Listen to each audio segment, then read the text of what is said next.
ఈరోజు ఎర్రటెండలో కాలి నడక.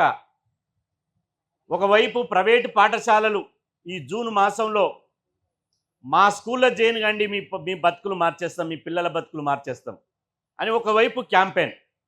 కానీ ఇంకొక వైపు ఉప్పుడుండి ఉపాసం ఉండి కల్లో గంజో దాక్కుంటూ ఇవాళ తమ చెమటను తమ రక్తాన్ని ప్రజల కోసం ఖర్చు పెట్టుకుంటూ ప్రభుత్వ విద్యా వ్యవస్థను బలోపేతం చేయాలి, సర్కారు బడులను బలోపేతం చేయాలి, నేను పుట్టి పెరిగినటువంటి నా జాతులు ఇలా వృధాగా రెక్కాడితే డొక్కాడినటువంటి పేద కుటుంబాలు, ఇలా వృత్తిని నమ్ముకొని బతికేటువంటి పేద కులాలు ఇలా ప్రైవేటు విద్య పేరుతోటి వేల రూపాయలను లక్షల రూపాయలను వృధాగా ఇవాళ ఈ ప్రైవేటు వ్యాపారులకు అప్పచెప్తున్నారు.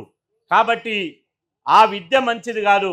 ప్రభుత్వ విద్య ప్రభుత్వ బడిలో చదువుకుంటే అది తల్లి లాంటిది, అమ్మ ఒడి లాంటిది అని చెప్పి ఇవాళ ఒక సామాజిక విద్యా విప్లవం కోసం పోరాడుతున్నటువంటి గొప్ప అంశం మీద పోరాడుతున్నటువంటి మన తల్వార్ తాత చరిత్ర పురుషుడు అని చెప్పి సందర్భంగా తెలియజేస్తున్నా.